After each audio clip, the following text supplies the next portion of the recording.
కన్నప్పలో artificial intelligence కూడా వాడున్నాను నేను.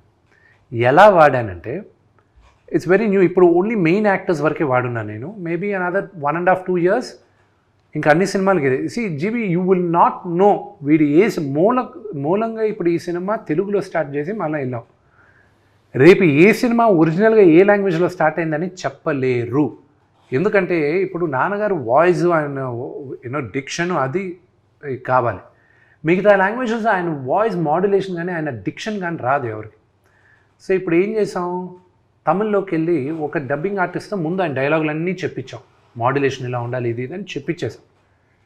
ఇప్పుడు ఏఐలో ఈయన వాయిస్ మ్యాప్ చేసాం. యాజ్ ఇట్ ఈస్ నాన్నగారు తమిళ్లో మాట్లాడుతున్నట్టే ఉంటుంది. యాజ్ ఇట్ ఈస్ తమిళ్లో. I show in the editing room right now.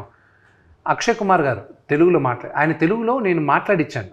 అప్పుడు మాకు ఈ టెక్ ఇంకా అడ్వాన్స్డ్ కాల. ఆయనతో తెలుగులో మొత్తం షూట్ చేసిన తర్వాత ఆయన వాయిస్ డబ్బింగ్ ఆర్టిస్టులు చెప్పించేటప్పుడు అప్పుడు ఇంకెవరో లేదు, కెనడాలో ఒక కంపెనీ చేశారన్నారు. దాని తర్వాత ఆ కెనడా కంపెనీ బాంబేలో కంపెనీతో tie up అయిందన్నారు.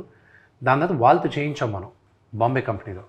As it is Akshay Kumar own వాయిస్తోనే ఆయన వాయిస్తోనే ఇక్కడ తెలుగులో మాట్లాడిన Tamil, Malayalam same. Vishnu's voices are in all languages.